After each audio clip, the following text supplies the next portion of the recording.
Hello बच्चों, हम पढ़ रहे हैं चंद्रधर शर्मा गुलेरी कृत कहानी उसने कहा था।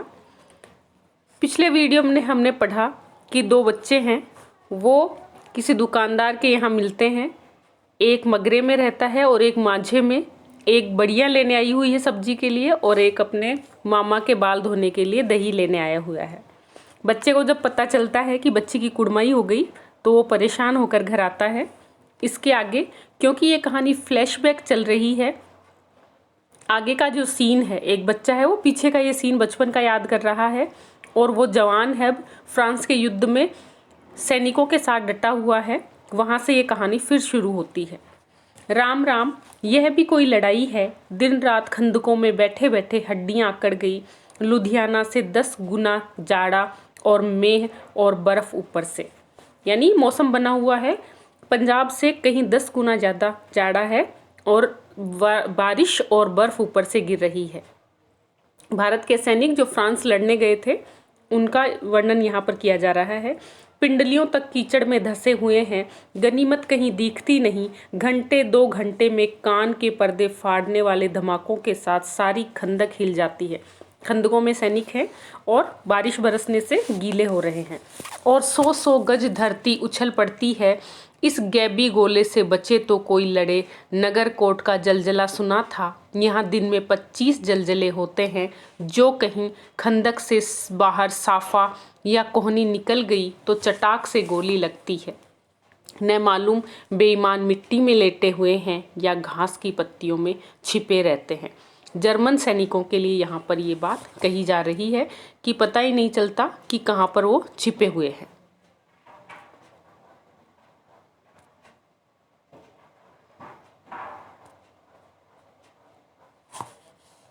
लहना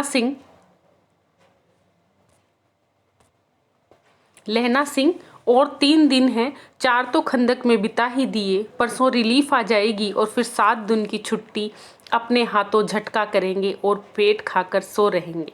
यहाँ पर सैनिक आपस में बात कर रहे हैं कि 7-7 दिन से ड्यूटी आती है, 4 दिन निकल गए और 3 दिन बाद रिलीफ आ जाएगी, अर्थात हमें एक बार आराम मिल जाएगा, फिर हम अपने हाथों मांस पकाकर खाएंगे। उसी फिरंगी मेम के बाग में मखमल की सी हरी हरी घास है, फल और दूध की वर्षा कर देती है। लाख कहते हैं पर दाम नहीं लेती। कहती है तुम राजा हो, मेरे मुल्क को बचाने आए हो। 4 दिन तक पलक नहीं झपी। बिना फेरे घोड़ा बिगड़ता है और बिना लड़े सिपाही, अर्थात हमारी लड़ाई नहीं हो रही लेकिन हम छिप कर बैठे हैं और उससे लड़ने की जो इच्छा है वो और प्रबल हो रही है। मुझे तो संगीन चढ़ाकर मार्च का हुक्म मिल जाए, फिर 7 जर्मनों को केले मार कर न लौटूं तो मुझे दरबार साहब की देहली पर मत्था टेकना नसीब न हो। पाजी कहीं के कलों के घोड़े संगीन देखते ही मुंह फाड़ देते हैं और पैर पकड़ने लगते हैं। जर्मनों के लिए कहा जा रहा है यहाँ पर। यूँ अंधेरे में 30-30 मन के गोले फेंकते हैं। उस दिन धावा किया था, 4 मील तक एक जर्मन नहीं छोड़ा था। पीछे जनरल साहब ने हट आने का कमान दिया, नहीं तो सीधे बर्लिन पहुंच जाते। क्यों? सूबेदार हजारा सिंह ने मुस्कुराकर कहा। लड़ाई के मामले में जमादार या नायक के चलाए नहीं चलते। बड़े अफसर दूर की बात सोचते हैं। 300 मील का सामना है, एक तरफ बढ़ गए तो क्या होगा। यानी लड़ने के लिए जो हमारे ऊपर जो अफसर हैं वो बड़ा सोच समझ कर निर्णय लेते हैं। ये कहा है सूबेदार हजारा सिंह ने लहना सिंह से। सूबेदार जी सच है, लहना सिंह बोला, पर करें क्या। हड्डियों हड्डियों में तो जाड़ा धस गया है। सूर्य निकलता नहीं और खाई में दोनों तरफ से चंबे की बाबलियों के से सोते झर रहे हैं। एक धावा हो जाए तो गर्मी आ जाए। उद्यमी उठ, सिगड़ी में कोले डाल। वजीरा तुसी 4 जने बाल्टियां लेकर खाई का पानी बाहर फेंको। एक जने को आदेश दिया कि तुम सिगड़ी में कोयले जलाओ और खंदक में जो पानी भर गया था तो 4 लोगों को कहा, वजीरा को और इनको, कि तुम बाल्टियां लेकर पानी बाहर फेंको। महासिंह शाम हो गई है, खाई के दरवाजे का पहरा बदल दे। दिन में जो सैनिक था उसको बदल दो।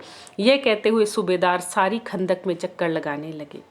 वजीरा सिंह पलटन का विदूषक था। विदूषक का मतलब है हंसाने वाला था। बाल्टी में गंदला पानी भरकर खाई के बाहर फेंकता हुआ बोला, मैं पौधा बन गया हूँ, करो जर्मन के बादशाह का तर्पण। इस पर सब खिलखिला पड़े और उदासी के बादल फट गए। हंसी मजाक में वो अपना समय बिता रहे हैं। लैला सिंह ने दूसरी बाल्टी भरकर उसके हाथ में देकर कहा, अपनी बाड़ी के खरबूजों में पानी दो, ऐसा खाद का पानी पंजाब भर में नहीं मिलेगा। आपस में मजाक कर रहे हैं वो लोग। हाँ, देश क्या है, स्वर्ग है। मैं तो लड़ाई के बाद सरकार से 10 घुमाऊ जमीन यही मांग लूँगा और फलों के बूटे लगाऊंगा। लाडी होरा को भी यहीं बुला लोगे या वहीं दूध पिलाने वाली फिरंगी में? आपस में मजाक कर रहे हैं कि क्या बीवी बच्चों को भी यहीं बुलाओगे? चुप कर, यहाँ वालों को शर्म नहीं। देश देश की चाल है। आज तक मैं उसे समझ न सका कि सिख तंबाकू नहीं पीते। वह सिगरेट देने में हट करती है, होठों में लगाना चाहती है और मैं पीछे हटता हूँ तो समझती है कि राजा बुरा मान गया, अब मेरे मुल्क के लिए लड़ेगा नहीं। कि जो फ्रांस की फिरंगी मैम है वो हमारे इतने नोहरे निकालती है, हमारी मेहमान नवाजी करने की कोशिश करती है, क्योंकि उसको ये लगता है कि ये मेरे देश के लिए लड़ रहे हैं। अच्छा, अब बोधा सिंह कैसा है? अच्छा है, जैसे मैं जानता ही न हूँ। रात भर तुम अपने दोनों कंबल उसे ओढ़ाते हो और आप सिगड़ी के सहारे गुजर करते हो। उसके पहरे पर आप पहरा दे आते हो, अपने सूखे लकड़ी के तख्तों पर उसे सुलाते हो। आप कीचड़ में पड़े रहते हो, कहीं तुम मांदे में न पड़ जाना। जाड़ा क्या है, मौत है, और निमोनिया से मरने वालों को मुरब्बे नहीं मिलते। हजारा सिंह का बेटा यहाँ पर है बोधा सिंह। उसने कहा कि मुझे पता नहीं है क्या कि तुम बोधा सिंह के लिए कितना करते हो, खुद ठंड मर के भी उसको अपनी कम्बलें उड़ाते हो। लेकिन इसने कहा कि तुम यदि कमज़ोर पड़ गए और कहीं मर गए तो ये ध्यान रखना कि मरने वालों को कोई इनाम, कोई पारितोषिक नहीं मिलेगा। मेरा डर मत करो, मैं तो बुलेल की खड्ड के किनारे मरूंगा। भाई कीरत सिंह की गोद पर मेरा सिर होगा और मेरे हाथ के लगाए हुए आंगन के आम के पेड़ की छाया होगी। वजीरा सिंह ने त्योरी चढ़ाकर कहा, क्या मरने मराने की बात लगाई है? मरे जर्मन और तुर्क। हाँ भाइयों, कुछ गाओ। कैसे? दिल्ली शहर ते पिछोड़ नू जाइया, कर लेना लोगा ने व्यापार मडिए, कर लेला नाड़े दा सोड़ा अड़िए, लाना चटका कदुए ना, कद बनाया ते मज़ेदार गोरिए, हुन लाना कदे चटके ना। यूँ करके वो गीत गा रहे हैं। कौन जानता था कि दाढ़ियों वाले घर बारी सिख ऐसे लुच्चों का गीत गाएंगे, पर सारी खंदक इस गीत से गूंज उठी और सिपाही फिर ताजे हो गए, मानो 4 दिन से सोते और मौज ही करते हों। वहाँ ऐसा खौफ का माहौल, रात दिन वातावरण उनके प्रतिकूल है, बारिश हो रही है, ठंड है, और उस तेज़ ठंड के मारे जब उन लोगों को पर्याप्त साधन नहीं है तो यूँ हंसी मजाक करके और एक दूसरे का मनोरंजन करके वो अपना समय बिता रहे हैं। कोरोना महामारी से पहले 100 साल पहले जो महामारी आई थी, फ्रांस, हमारे जो भारतीय सैनिक हैं वो लड़ने गए थे और वहाँ से एक फ्लू लेकर आए थे जिसको स्पेनिश फ्लू बोलते हैं, जिसमें हमारे देश के भी बहुत से लोग, गाँवों के गाँव खाली हुए थे और काफ़ी संख्या में हमारे भारतीय लोग भी चपेट में आए थे, जिसे बम्बैया बुखार भी कहते हैं। तो इसी महामारी के बाद वो ये जो युद्ध है, फ्रांस का जो युद्ध था, इसके बाद ही वो महामारी आई थी। और अब हम आज जब इस कहानी को पढ़ने जा रहे हैं तो वही प्रसंग हमारी आंखों के सामने फिर आ रहा है। आज के लिए इतना ही।